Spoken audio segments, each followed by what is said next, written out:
তো যেটা বলছিলাম যে এখন যারা আছেন বা ভবিষ্যতে যারা আছেন কোনো কারণে যদি গণেশ উল্টে যায়, শেখ হাসিনাকে আশ্রয় দিয়েছে ভারত, জনাব তারেক রহমান সাহেবকে আশ্রয় দিয়েছে যুক্তরাজ্য, ইংল্যান্ড। আচ্ছা এখন যারা আছেন তাদেরকে কারা আশ্রয় দিবেন? আসিফ নজরুলকে কে আশ্রয় দিবেন? কথার কথা। ইউনূস সাহেবকে কি আমেরিকা আশ্রয় দিবে? ডোনাল্ড ট্রাম্পের আশ্রয় দিবে? তাহলে বিকল্প কি? সেই বিকল্প কি? আসসালামু আলাইকুম রহমতুল্লাহি ওবরকাতুহু। সম্মানিত দর্শক, আজকে যে শিরোনামটি নির্ধারণ করেছি ঠিক এরকম একটা শিরোনামে আমি লিখেছিলাম নয়াদিগন্ত অথবা বাংলাদেশ প্রতিদিনে শেখ হাসিনার জমানাতে। অর্থাৎ শেখ হাসিনাকে একদিন এই বাংলাদেশ ছাড়তে হবে এবং ছাড়ার ক্ষেত্রে বা ক্ষমতা ত্যাগের ক্ষেত্রে তার যে ঝুঁকিসমূহ কী কী আছে সেই বিষয়গুলো নিয়ে খোলামেলা একটা সম্পাদকীয় লিখেছিলাম এবং সেখানে যেটি বলেছিলাম সেই কথাটা আবার এই সময়টিতে আমার কাছে এসে মনে হলো যে সেটা নিয়ে আবার পুনরায় আলোচনা করার দরকার আছে। কেন দরকার আছে সেটা বলছি। সেটা হলো যুদ্ধের একটা অন্যতম কৌশল হলো পালানো এবং অনেক বিখ্যাত বিখ্যাত যোদ্ধা সময়ের প্রয়োজনে তারা যতটা না যুদ্ধ করেছেন বেশিরভাগ ক্ষেত্রে তারা পালিয়েছেন এবং পালিয়ে পালিয়ে তারা শক্তি সঞ্চয় করেছেন এবং ক্রমাগতভাবে তাদের সেই পলায়নপর যে মনোবৃত্তি এবং কৌশল, সেই কৌশলের পেছনে ছুটে অনেক বড় বড় রাজা বাদশাহ তাদের ক্ষমতা তারা শেষ করে ফেলেছে। তো এজন্য যারাই ক্ষমতায় আছেন, আসবেন বা গেছেন, তারা যদি পালানোর বিষয়ে তাদের অভিজ্ঞতা, তাদের লেখাপড়া, তাদের কৌশল, তাদের করণীয় এসব বিষয়ে তাদের যদি প্রস্তুতি থাকে তাহলে সকলের জন্য কল্যাণকর হয় এবং ক্ষয়ক্ষতি তুলনামূলকভাবে কম হয়। আগে উদাহরণ দিই, যেমন শেরশাহ। শেরশাহের সঙ্গে যুদ্ধ হলো মুঘল সম্রাট হুমায়ুনের। বহুদিন ধরে সে যুদ্ধ। তো এখন শেরশাহ একজন গেরিলা নেতা এবং সাকুল্যে তার হাজার দশেক তার সেই যাকে বলা হয় সৈন্য ছিল। তো সেই সৈন্য নিয়ে তিনি প্রবল পরাক্রান্ত মুঘল বাহিনীকে নাস্তানাবুদ তিনি করিয়েছিলেন। এর কারণ হলো তিনি চমৎকারভাবে পালাতে শিখেছিলেন। অর্থাৎ যুদ্ধের প্রলোভন দেখিয়ে বা যুদ্ধের জন্য সম্রাট হুমায়ুনকে উত্তেজিত করে তিনি তাকে জায়গা এবং বেজায়গায় নিয়ে এসেছিলেন। যেমন একবার বাংলায় তিনি আনলেন এবং তিনি হুমায়ুনকে এতটা উত্তেজিত করলেন যে হুমায়ুন ভুলে গেল বাংলার প্রকৃতি, পরিবেশ এবং আবহাওয়া। তো তিনি সেই শেরশাহকে আক্রমণ করার জন্য বাংলায় এলেন এবং আসার পরেই শুরু হলো বর্ষাকাল। চারিদিকে থই থই পানি, অঢেল পানি এবং সেই প্রকৃতির খপ্পরে ফেলে পলাতক শেরশাহ তিনি বের হয়ে এলেন এবং ছোট্ট একটি যুদ্ধে তিনি মুঘল বাহিনীকে পরাজিত করলেন, চৌসার যুদ্ধে। এবং হুমায়ুন এতটা বিপদে পড়লেন, বলতে গেলে তিনি সেই একজন ভিস্তুওয়ালা, তার কারণে তিনি প্রাণে বেঁচে গেলেন। তিনি নদীতে ঝাঁপ দিলেন, প্রচণ্ড খরস্রোতা নদী। তো তার সেই সাঁতারের সামর্থ্য ছিল না, তিনি সাঁতার জানতেন। কিন্তু ভিস্তিওয়ালা তার এই দুরবস্থা দেখে তার যে মশকটি তিনি দিয়ে দিলেন চামড়ার তৈরি এবং সেটাকে ফুলিয়ে তিনি নদী পার হয়ে পরে তিনি দিল্লিতে ফিরে গেলেন।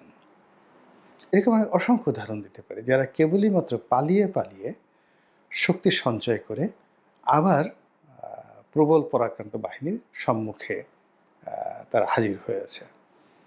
মুসলিম বীর খালিদ বিন ওয়ালিদের যে যুগান্তকারের যুদ্ধগুলো, বিশেষ করে রোমান সম্রাটের বিরুদ্ধে এবং পার্সিয়ান সম্রাটদের বিরুদ্ধে, এই পুরো যুদ্ধটাই ছিল গেরিলা কেন্দ্রিক।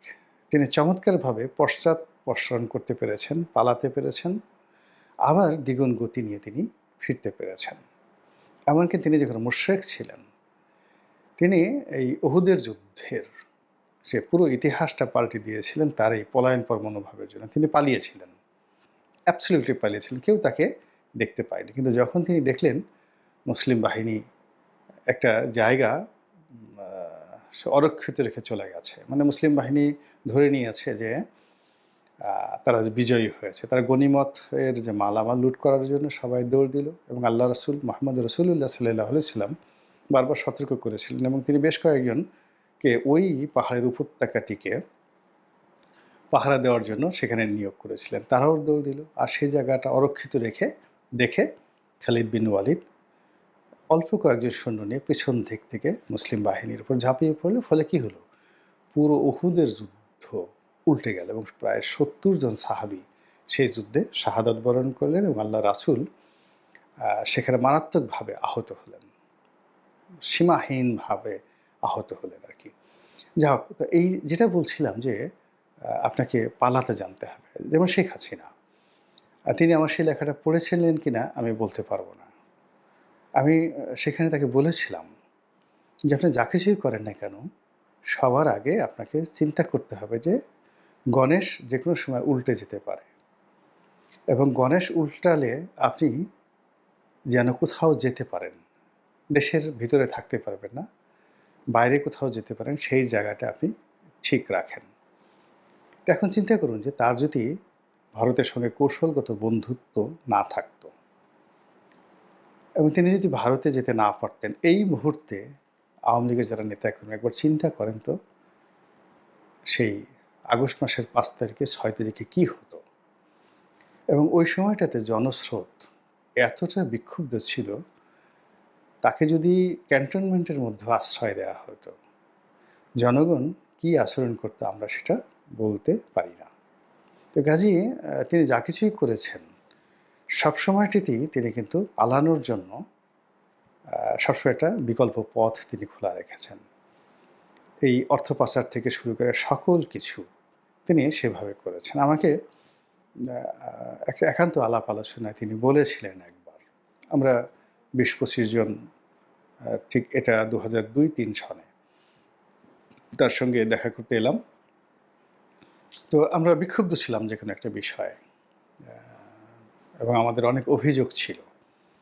তো তিনি আমাদেরকে ঠান্ডা করার জন্য যেটা বললেন ২০০২-৩ সনে যে ৯৬ থেকে ২০০১ পর্যন্ত অন্তঃস্থল থেকে সর্বোচ্চ চেষ্টা করেছি জনগণকে সেবা করার জন্য, সততা বজায় রেখেছি।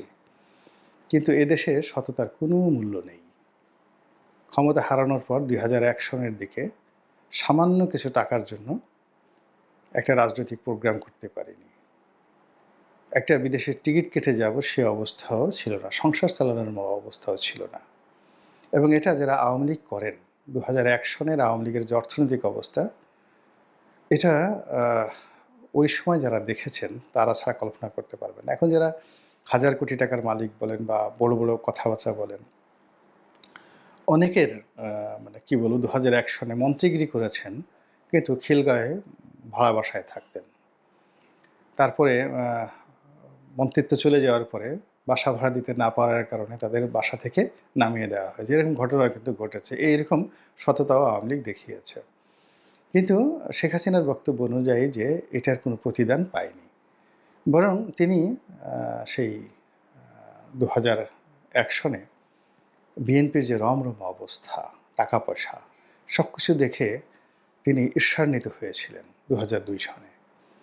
তিনি বলেছিলেন যে অতীতে যে ভুল করেছি আগামীতে সেই ভুল করব না। তোমরা সংসদ সদস্য হও বা না হও, মনোনয়ন দেই বা না দেই, ডাজ নট ম্যাটার। আওয়ামী লীগের কর্মী হিসেবে তোমাদের জন্য অঢেল সুযোগ সুবিধা থাকবে, সবাই কোটিপতি হয়ে যাবা। ২০০২ সনে এই যে আওয়ামী লীগের অফিসে বসে আমাদের সদরপুর এবং চরভদ্রাসনের অন্তত ২০ থেকে ৩০ জন নেতার সামনে তিনি এই কথা বলেছিলেন যে নমিনেশন দেই বা না, আমার যাকে ইচ্ছা তাকে মনোনয়ন দেবো, এটা নিয়ে তোমরা মনে কিছু করবে না।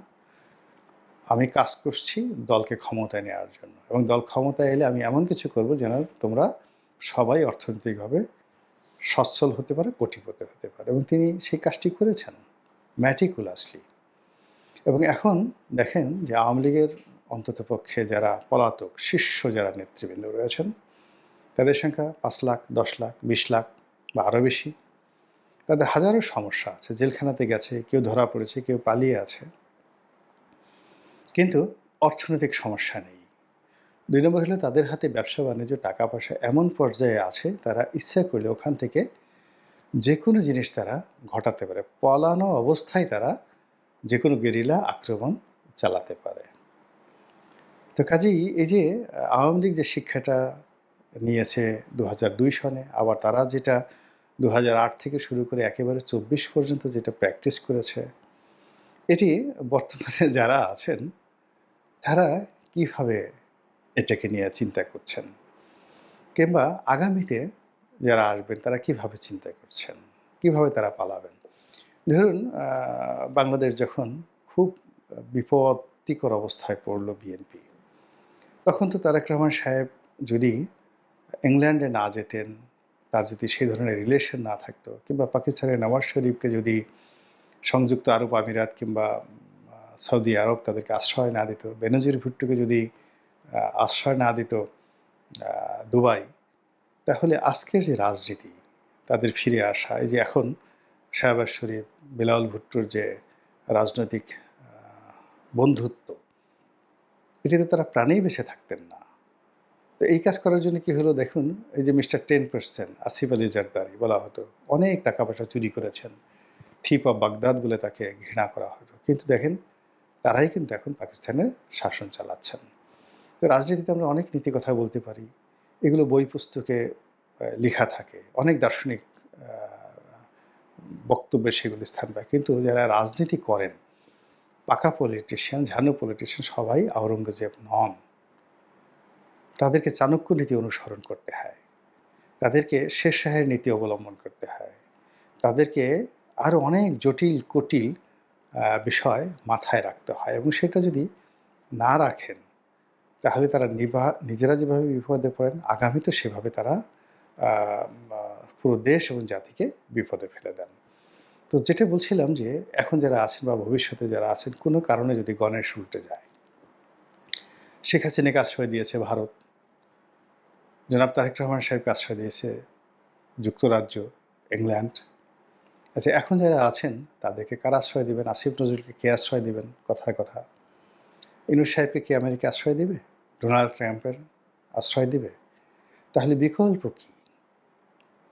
সেই বিকল্প কী? এটা কোনো বিকল্প নেই।